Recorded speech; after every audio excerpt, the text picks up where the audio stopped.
Selamat malam Bapak dan Ibu, para meditator yang saya kasihi dalam Kristus. Pada malam hari ini kita akan melakukan meditasi bersama kita.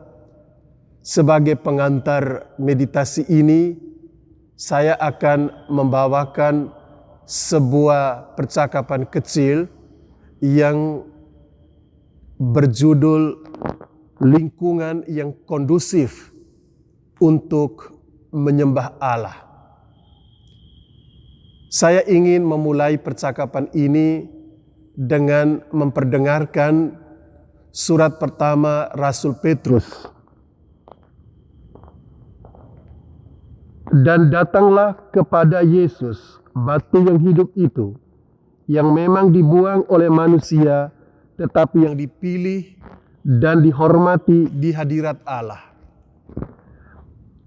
Dan biarlah kamu juga dipergunakan sebagai batu yang hidup untuk pembangunan suatu rumah rohani bagi suatu imamat kudus, untuk mempersembahkan persembahan rohani yang karena Yesus Kristus berkenan kepada Allah.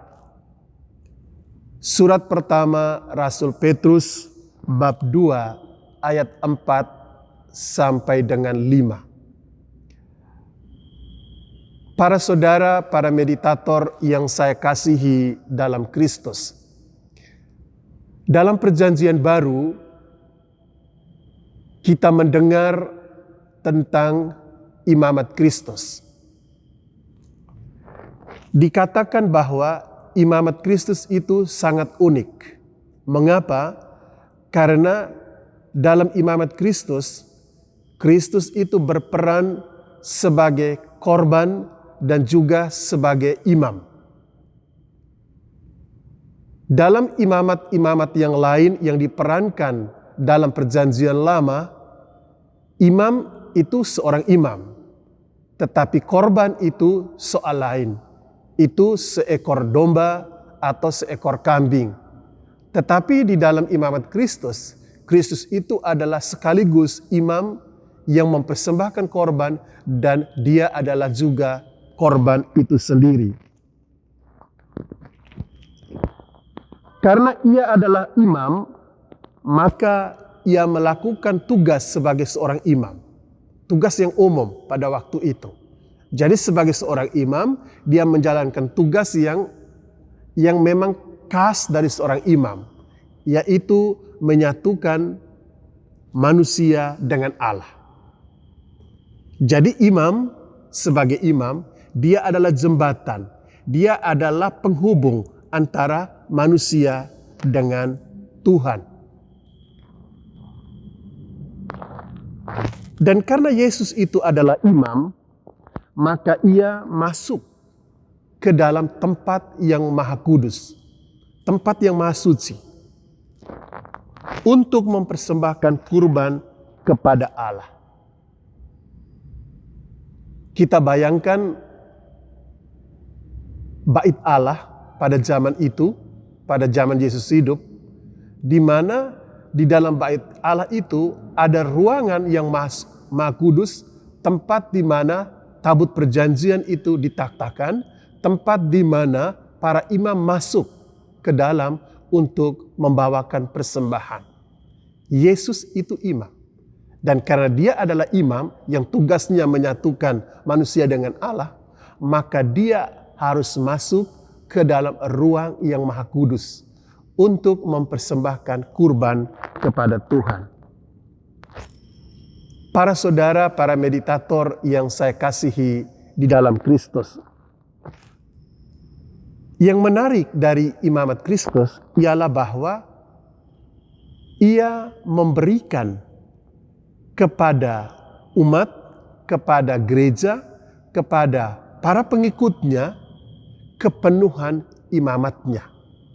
Jadi imamat yang dia miliki itu dia bagikan kepada orang-orang yang mengikuti dia, kepada gerejanya. Dan kita yang adalah pengikut Kristus, kita mendapatkan dalam tanda petik warisan imamat Kristus. mendapatkan tumpahan dari rahmat imamat Kristus itu melalui sakramen pembaptisan. Sehingga dalam gereja kita, kita kemudian mengenal ada yang disebut dengan imamat jabatan, yaitu para imam karena menerima tabisan, dan imamat umum, yaitu imamat yang dimiliki oleh setiap orang Kristiani karena rahmat baptisan yang mereka terima itu. Kita semua pada titik tertentu adalah imam-imam. Seorang imam, dia menerima imamat jabatan karena tabisan, dan seorang awam, dia adalah imam karena rahmat baptisan. Dia menerima imamat umum. Kalau kita bicara sebagai imam, berarti seperti Kristus, kita juga harus masuk ke ruang Maha Kudus, tempat di mana karena dan melalui Kristus kita memberikan persembahan rohani kepada Allah. Pertanyaan kita sederhana. Kalau kita ini imam, dan kita sebagai imam harus masuk ke ruang Maha Kudus, apa itu ruang Maha Kudus bagi kita? Di mana itu? Dalam rupa apa ruang Maha Kudus itu? John Main di dalam bukunya tentang sakramen-sakramen, dia berkata bahwa ruang Maha Kudus yang harus kita masuki sebagai imam-imam karena rahmat baptisan itu adalah hati kita. Kalau para imam memasuki ruang Maha Kudus sebagai imam karena tabisan dengan berdiri di altar mempersembahkan kurban, tetapi kita sebagai orang Kristiani yang adalah imam-imam imamat umum karena rahmat baptisan itu, kita masuk mempersembahkan kurban kepada Tuhan dalam ruang Maha Kudus yang adalah hati kita. Oleh karena itu, bila kita tahu, kita sadar bahwa kita adalah imam-imam karena baptisan itu, kita harus masuk ruang Maha Kudus. Dan ruang Maha Kudus itu adalah hati kita masing-masing. Di dalam hati kita, di ruang Maha Kudus inilah kita bertemu dengan Tuhan yang memang sebetulnya sudah ada di dalamnya. Tuhan sudah ada di dalam hati kita, kita bertemu dengan Dia. Di sanalah kita memberikan persembahan, doa-doa dan pujian kita kepadanya. Oleh karena itu, sebagai imam, waktu kita masuk ruang batin, sebagai ruang yang Maha Kudus itu, kita tidak membawa diri kita sendiri, personal, kita membawa gereja. Maka doa kita, persembahan kita walaupun sangat personal, tetapi sekaligus menjadi sangat komuniter karena hal ini. Yang namanya imam, dia tidak imam untuk dirinya. Dia imam bagi orang lain. Dia menyatukan orang dengan Tuhan sendiri. Bapak Ibu para meditator yang saya kasihi dalam Kristus.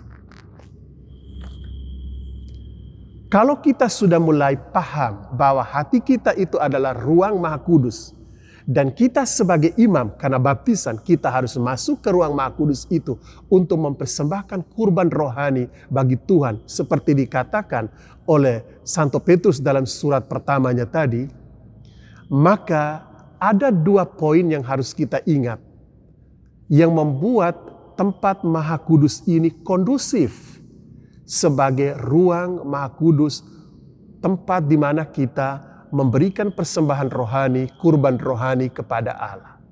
Ruang Maha Kudus ini harus dijaga, harus diciptakan sebuah kondisi yang memungkinkan ini sebagai tempat suci ruang Maha Kudus.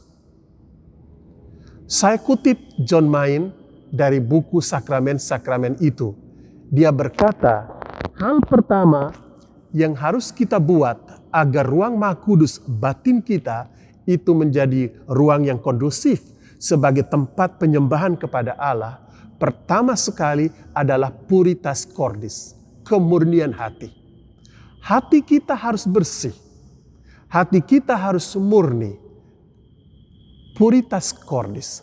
Hati kita harus bebas dari dosa-dosa aktual yang saat ini sedang kita geluti, yang saat ini sedang menindih batin kita. Jadi ruang Maha Kudus ini, batin ini harus dibersihkan dari segala dosa, kekurangan, kelemahan kita. Jadi puritas cordis, kemurnian hati, itu adalah syarat pertama, kondisi pertama yang dibutuhkan agar hati kita benar-benar menjadi sebuah ruang Maha Kudus, tempat di mana sang imam masuk memberikan persembahan kurban rohani kepada Allah.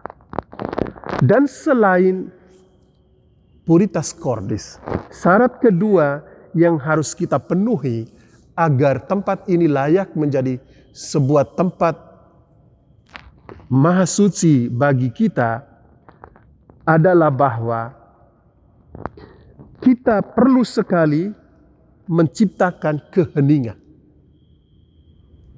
Keheningan batin, keheningan ruang Maha Kudus itu adalah syarat yang mutlak agar kita dapat melakukan kurban rohani secara layak dan pantas. Jadi Bapak dan Ibu para meditator yang terkasih,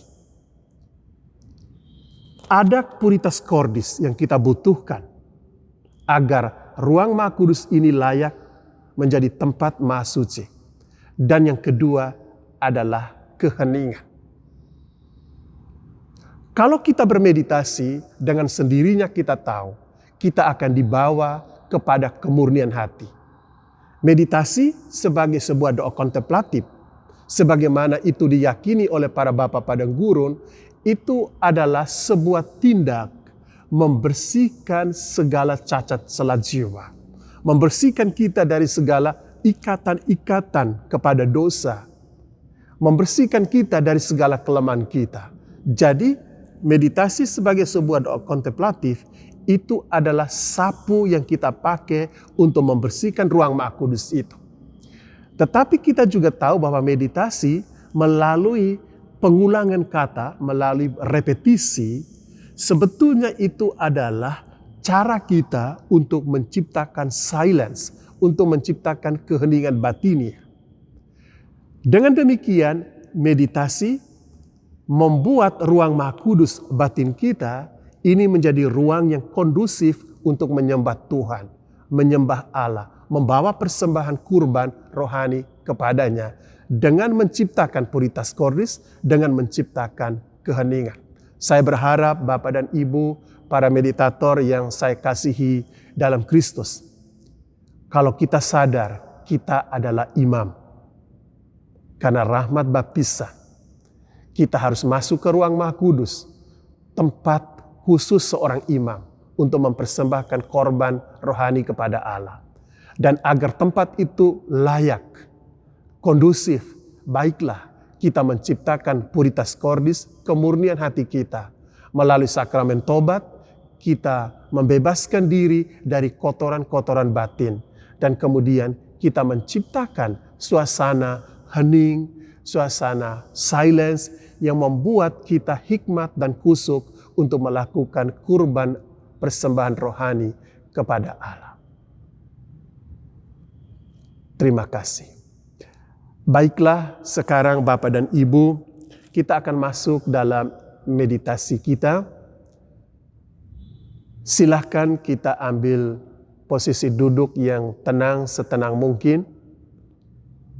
Di dalam hati kita, dalam keheningan batin kita, kita mengucapkan mantra kita, Maranatha. Maranatha. Amin.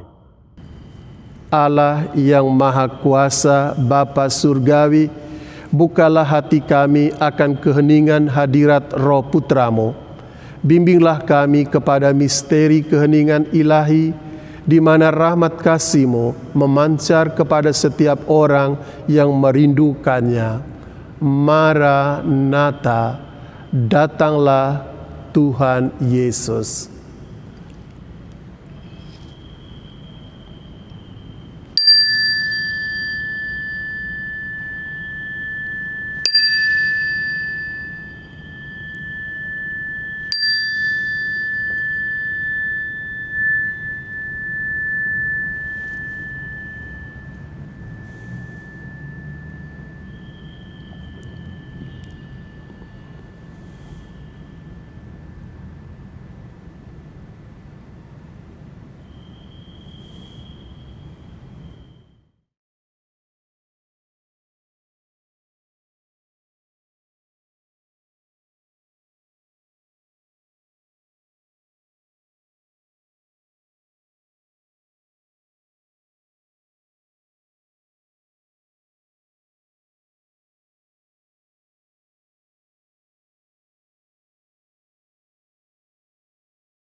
Kemuliaan kepada Bapa dan Putra dan Roh Kudus, seperti pada permulaan, sekarang, selalu, dan sepanjang segala abad. Amin. Marilah berdoa. Semoga kelompok meditasi ini menjadi rumah spiritual yang sejati bagi yang mencarinya. Semoga keheningan ini menjadi kekuatan untuk membuka hati kami semua kepada citra Allah, sehingga dengan demikian kami saling mengasihi, mengalami damai, berlaku adil, dan menjadi manusia yang bermartabat. Semoga keindahan kerahiman ilahi memenuhi setiap hati kami yang berdoa di sini dengan harapan dan kegembiraan. Semoga kami yang berdoa di sini dikuatkan oleh Roh Kudus untuk melayani semua yang datang dan menerima mereka sebagai Kristus sendiri. Doa yang sederhana ini kami ucapkan dengan perantaraan Kristus Tuhan kami. Amin. Tuhan sertamu dan sertamu juga. Kita semua diberkati Allah yang Maha Kuasa, Bapa dan Putera dan Roh Kudus. Amin.